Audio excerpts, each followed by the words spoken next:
ආයුබෝවන් ආදර දුවේ පුතේ. 11 ශ්‍රේණියේ දෙවන වාරයේ තාපයේ පාඩම අධ්‍යයනයට අප සූදානම් වෙමු.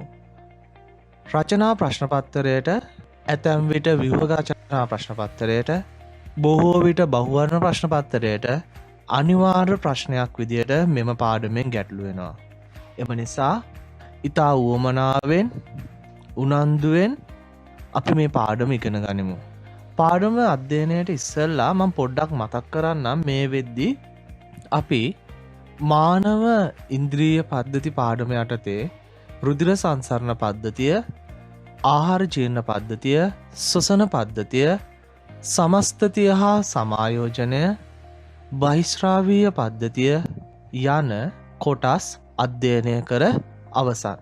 එහෙමනම් දුවේ පුතේ අපි දැන් තාපයේ පාඩමට යමු. කුඩා කාලේ ඔයාලට මතක ඇති අපි අවට පරිසරයේ තියෙන දේවල් කොටස් දෙකකට බෙදුවා.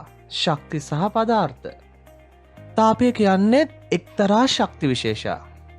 මේකේ විශේෂත්වය තමයි තාප ශක්තිය අපිට ගණනය කරන්න පුළුවන්. නමුත් අපට තාප ශක්තිය දැනෙන්නේ නැහැ. ඒ වෙනුවට අපට දැනෙන්නේ තාපයෙන්ද වෙනස් වෙන භෞතික ගුණයක් වන උෂ්ණත්වයයි. මං චූටි උදාහරණයක් කියන්නම්කෝ.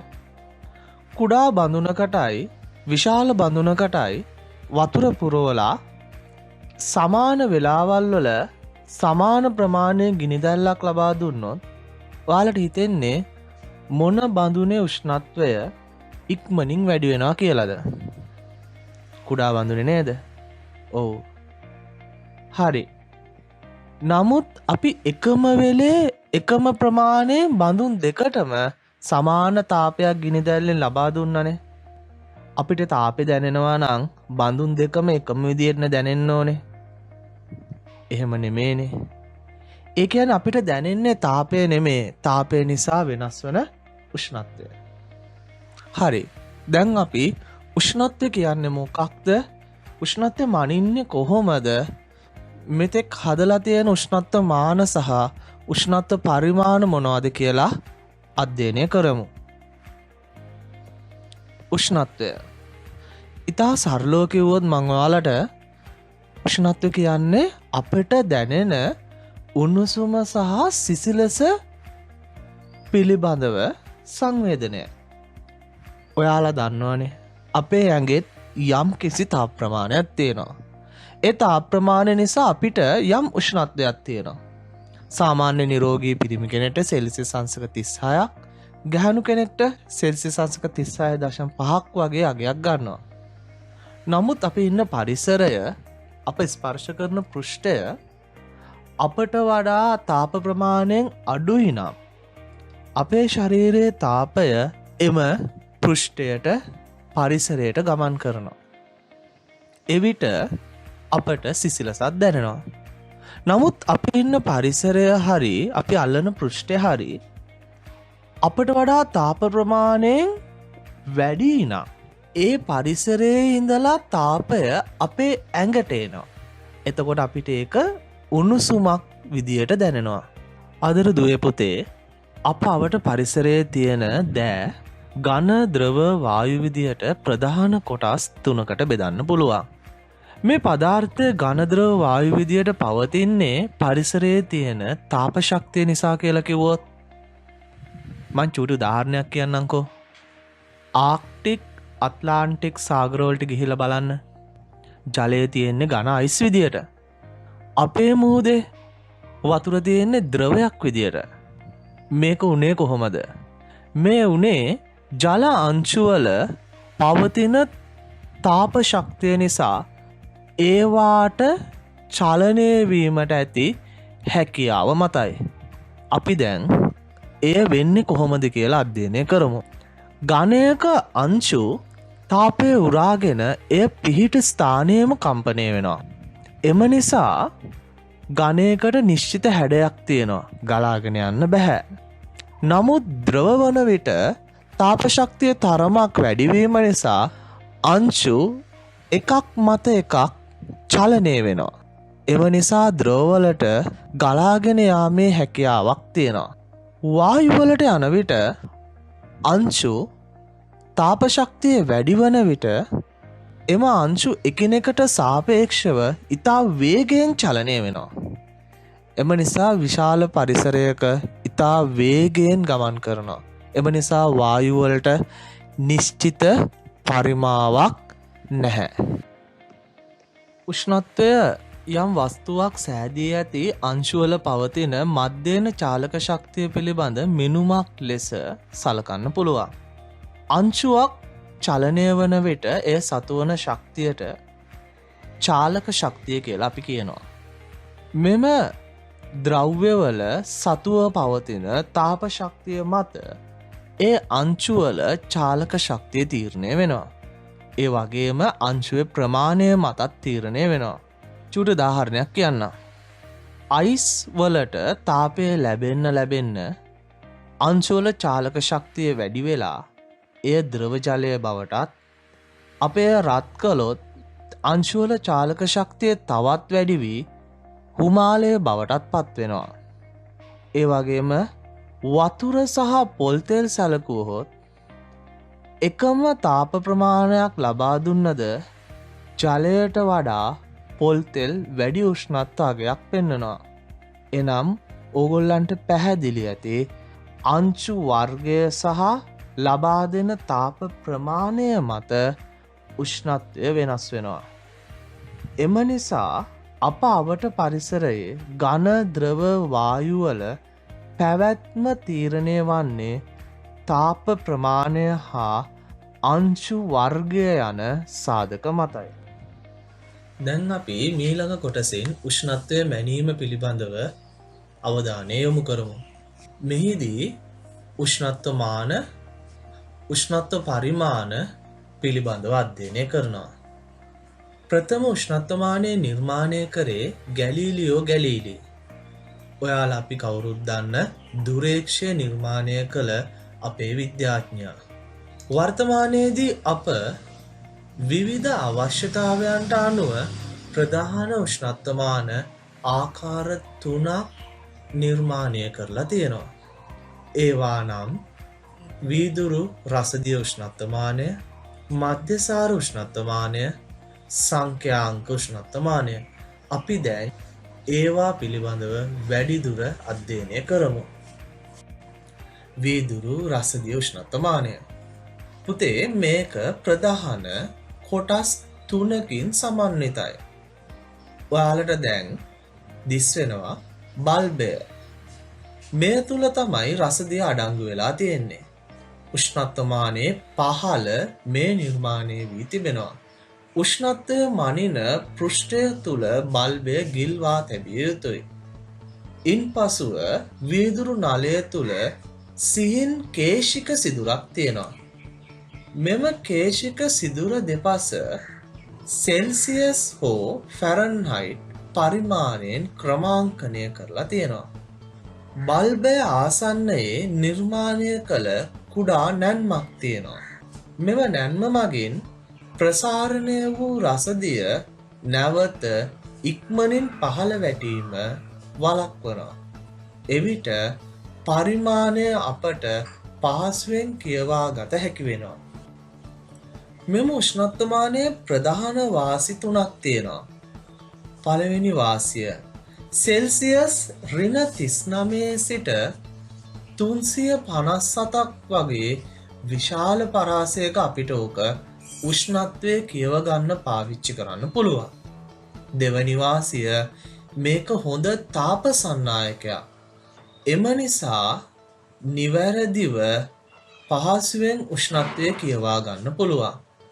තුන්වෙනි වාසිය නම් මෙහි ප්‍රසාරණය ඒකාකාර වීම. එම නිසා එකම උෂ්ණත්වයක මෙම රසදිය පවතිනවා. පරිමාණය පුරාවටම එකම ප්‍රසාරණයක් මේ නිසා අපිට ලැබෙනවා. මේ අවාසිය රසදිය ඉතා විෂ සහිත බැරලෝහයක් වීමයි. මේවා පරිසරයට එකතු වුවහොත් විවිධ ආහාර දාම ආහාර ජාල ඔස්සේ ජීවීන්ට විෂදායක බලපෑම් ඇති කරනවා. දෙවෙනි උෂ්ණත්වමානය මධ්‍යසාර උෂ්ණත්වමානය. මෙහි රසදිය වෙනුවට ඇත්තේ මධ්‍යසාරයි. මධ්‍යසාර අවර්ණ නිසා පුතේ මේක රතු වගේ තැඹිලි වගේ වර්ණයකින් වර්ණ ගන්වලා තියෙනවා. මේකේ තියෙන වාසිය වර්ණ ගන්වලා තියෙන හින්දා ඉතා පහසුවෙන් කියවා ගත හැකි වීම.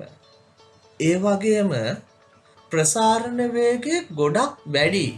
එම නිසා ඉක්මනින් අගය කියව ගන්න පුළුවන්. එවිට වෙන්න පුළුවන් දෝෂය අඩු වෙනවා. නිවැරදිතාවය වැඩි වෙනවා. මේකේ අවාසිය පරිමාණය තරමක් කුඩා වීමයි. සෙල්සියස් -115 සිට 100 දක්වා වෙනවා. එම නිසා ඉහළ උෂ්ණත්ව මෙම උෂ්ණත්වමානයෙන් කියවා ගැනීමට අපහසු වෙනවා. තුන්වෙනි උෂ්ණත්වමානය සංඛ්‍යාංක උෂ්ණත්වමානය. මේකෙදී තාප සංවේදී ප්‍රතිරෝධකයක් තමයි යොදාගෙන තියෙන්නේ. මෙම ප්‍රතිරෝධකය සහිත පෘෂ්ඨය උෂ්ණත්වය මනින ස්ථානයට ස්පර්ශ කළ විට අදාළ උෂ්ණත්වයේ අගය සංඛ්‍යාංක ක්‍රමයෙන් අපට කියවා ගැනීමට හැකි වෙනවා. මෙහි ඇති වාසිය තමයි උෂ්ණත්ව පරිමාණයේ අගය ඉලක්කමෙන් කියවා ගත හැකි වීම. එම නිසා ඕනම කෙනෙක්ට පහසුවෙන් කියව ගන්න පුළුවන් වෙනවා. හැබැයි මෙම උෂ්ණත්වමානයේ අගය එතරම්ම නිවැරදි නැහැ. ප්‍රධාන උෂ්ණත්ව පරිමාණ ආකාර 3ක් අපි අධ්‍යයනය කරනවා. පළවෙනි පරිමාණය සෙල්සියස්, දෙවෙනි පරිමාණය ෆැරන්හයිට්, තුන්වන පරිමාණය කෙල්වින්. දැන් අප සෙල්සියස් පරිමාණය පිළිබඳව අවධානය යොමු කරමු. මේ නිර්මාණය කරලා තියෙන්නේ ජලය අයිස් වන උෂ්ණත්වයට සහ හිමාලය බවට පත්වන උෂ්ණත්වයට සාපේක්ෂවයි. මේ සාපේක්ෂ මිනුමක් නිසා C අකුරට ඉහළින් බිඳුව සලකුණක් යොදා තියෙනවා. දැන් ඔබට එය රූපේ දිස් වෙනවා. C අකුරට ඉහළින් බිඳුව සලකුණක් යොදා තියෙනවා. ඉන්පසු අයිස් වන උෂ්ණත්වය සෙල්සියස් බිඳුව ලෙසද හිමාලය බවට පත්වන උෂ්ණත්වය සෙල්සියස් 100 ලෙසදගෙන එය සමාන කොටස් 100කට බෙදා මෙම පරිමාණය නිර්ණය කරගෙන තියෙනවා. පුතේ දෙවන උෂ්ණත්ව පරිමාණය ෆැරන්හයිට්. මෙයත් සාපේක්ෂ උෂ්ණත්ව පරිමාණයක්. මේක හදලා තියෙන්නේ ජලය සංශුද්ධ ජලය අයිස් සහ හිමාලය වන උෂ්ණත්වවලට සාපේක්ෂව. සංශුද්ධ ජලය අයිස් වන උෂ්ණත්වය ෆැරන්හයිට් 32 ලෙසද එය හිමාලය බවට පත්වන උෂ්ණත්වය ෆැරන්හයිට් 212 ලෙසද යොදාගෙන කොටස් 180කට බෙදලා මෙම පරිමාණය නිර්මාණය කරලා තියෙනවා. මෙහි F සලකුණට ඉහළින් බිඳුව ලකුණ යොදා ඇත්තේ සාපේක්ෂ මිනුමක් බව හඟවන්නයි. ෆැරන්හයිට් පරිමාණය නිර්මාණය කිරීමේ මූලික අරමුණ වෙලා තියෙන්නේ මානව දේහ උෂ්ණත්වය මැන ගැනීමයි. කෙල්වින් පරිමාණය මෙය නිරපේක්ෂ උෂ්ණත්ව පරිමාණයේ විදිහට සලකනවා. ඒ කියන්නේ මේ උෂ්ණත්ව පරිමාණය හදලා තියෙන්නේ තාපය සත්‍ය වශයෙන්ම ශුන්‍ය වන අවස්ථාව බිඳුව විදියට අරගෙන. අපි චුට්ටක් ඒක තේරුම් ගමු. සෙල්සියස් බිඳුව කියලා කිව්වට අයිස් වලත් යම් කිසි තාප ප්‍රමාණයක් තියෙනවා. කෙල්වින් 32යි කියලා කිව්වට ඒ අයිස් වලත් යම් තාප ප්‍රමාණයක් තියෙනවා. ඒ කියන්නේ ඊට වඩා අඩු උෂ්ණත්ව, ඊට වඩා අඩු තාප ප්‍රමාණ මේ ලෝකේ තියෙනවා. නමුත් කෙල්වින් බිඳුවයි කියලා කියන්නේ තාපය සත්‍ය වශයෙන්ම බිඳුවන අවස්ථාවයි. මීට වඩා අඩු උෂ්ණත්ව මේ ලෝකේ නැහැ. මේ අගය විද්‍යාඥයෝ විසින් මැනගෙන තියෙනවා. එහි අගය ආසන්න වශයෙන් සෙල්සියස් ඍණ 273කට සමාන වන බව සොයාගෙන තියෙනවා. දැන් අපි විභාගයට ගැටලු පැමිණෙන සෙල්සියස් සහ කෙල්වින් උෂ්ණත්ව පරිමාණ අතර සම්බන්ධතාවය ඉගෙන ගමු. වතුර අයිස් වන උෂ්ණත්වය සෙල්සියස් බිඳුව. එම උෂ්ණත්වයට වඩා අඩු උෂ්ණත්ව මේ ලෝකේ තියෙනවා. නම් සෙල්සියස් ඍණාගයන්. අපි සෙල්සියස් අඩු උෂ්ණත්ව ගැන අධ්‍යයනය කරන විට අඩුම උෂ්ණත්වය වාර්තා වෙලා තියෙන්නේ සෙල්සියස් ඍණ 273යි. ඊට වඩා අඩු උෂ්ණත්ව වාර්තා වී නැහැ. එම නිසා මෙම අගය තාපයක් නොමැති සත්‍ය වශයෙන්ම උෂ්ණත්වයක් නොමැති අවස්ථාව ලෙස සලකනවා. මෙයට නිරපේක්ෂ ශුන්‍ය කියලා කියනවා. එම අගය කෙල්වින් බිඳුව ලෙස අපි සලකනවා. කෙල්වින් පරිමාණයෙන් අපි සැලකුවහොත් අයිස් වල උෂ්ණත්වය කෙල්වින් 273කට සමාන වෙනවා. ජලය හුමාලය බවට පත්වන උෂ්ණත්වය සෙල්සියස් 100 අගයට සමාන වෙනවා. එලෙසම එය කෙල්වින් පරිමාණයෙන් සැලකුවහොත් එය කෙල්වින් 373කට සමාන වෙනවා. කෙල්වින් අංශක එකකුත් සෙල්සියස් අංශක එකකුත් අගයෙන් සමාන වෙනවා. ඒ කියන්නේ පුතේ සෙල්සියස් ඒකක එකක උෂ්ණත්ව වෙනස් වීමක් කෙල්වින් ඒකක එකක උෂ්ණත්ව වෙනස් වීමකට සමානයි. සෙල්සියස් අංශක එකක් අඩු වැඩි වුණොත් කෙල්වින් වලිනුත් අංශක එකක් අඩු වැඩි වීම සිද්ධ වෙනවා.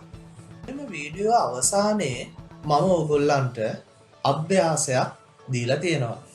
අපි ඊළඟ වීඩියෝවෙන් බලමු කොහොමද මේ ගැටලු විසඳන්නේ කියලා. ස්තුතියි.